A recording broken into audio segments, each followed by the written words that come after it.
In the history of Clash Royale, there have been some weird metas. There have been some broken cards, and there have been some overused cards.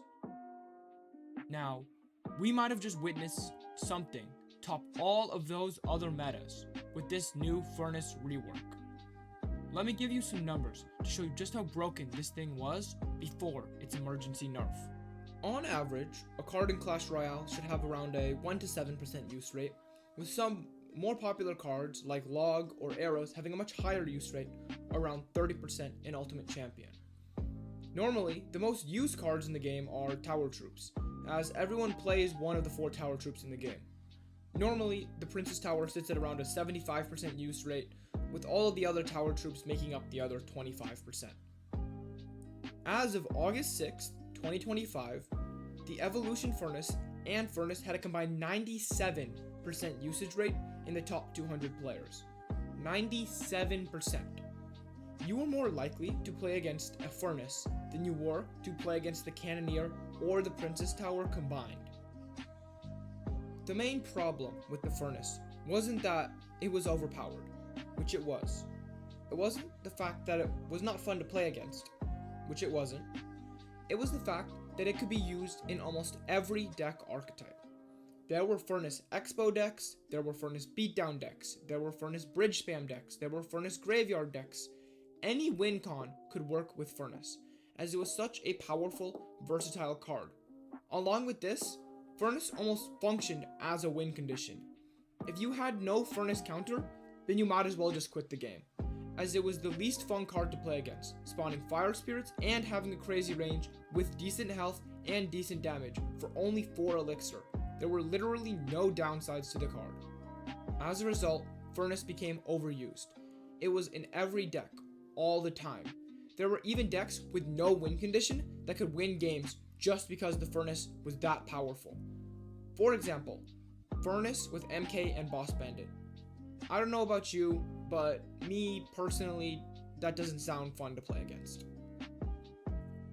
The normal card was bad, but the evolution was much worse. Supercell thought it would be a good idea to just have a card that could send out a Fire Spirit every time it attacks, or every 1.8 seconds, plus another Fire Spirit every 5. Don't forget, it also had the range of a Musketeer, meaning the Evo Furnace could literally sit behind any push and just completely demolish any troop your opponent drops on defense, whether it was a ground troop or a flying troop. Now, this begs the question, why did Supercell allow this? They knew the Evo Furnace and the Furnace were going to be overpowered. They aren't idiots.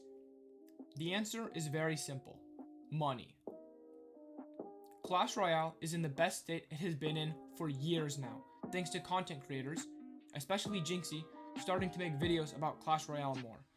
Its player count and revenue have jumped significantly. To put it into perspective, Clash Royale made around $14 million in March of 2025. Clash Royale's revenue for July is a projected $57 million, outperforming both Brawl Stars and Clash of Clans combined. Its revenue has almost quadrupled. Its player count has gone up by almost 2 million people. Supercell saw these stats, saw Clash Royale being revived, and realized they could make so much more money if they released a card so overpowered it would become a must-buy card if you wanted to win. So that's exactly what Supercell did with the Evo Furnace. And just as the hype was dying down, just as the player base started to complain about how overpowered it was, they nerfed the Furnace, right on cue. Supercell released a broken card and evolution, milked their players for money, and then nerfed it a couple days later. This is not the first time Supercell have done something like this, but this time is different. This time stands out to me. Supercell has had their biggest audience in years. They have had their game revived for them. And instead of trying to make things right, Supercell have decided to double down, make more money, make their game more pay to win, make the game more miserable. I hope one day we can see Supercell go back to making good decisions for the community instead of trying to milk all the players. Clash Royale is truly a one-of-a-kind game. I hate to see it treated like some sort of cash grab. That's all I have to say. If you enjoyed this video, please leave a like or a comment. I would really appreciate it if you guys left any advice or something that you would like to see on this channel, as I make videos for you guys, so I would love to know what you would want to see. Thank you.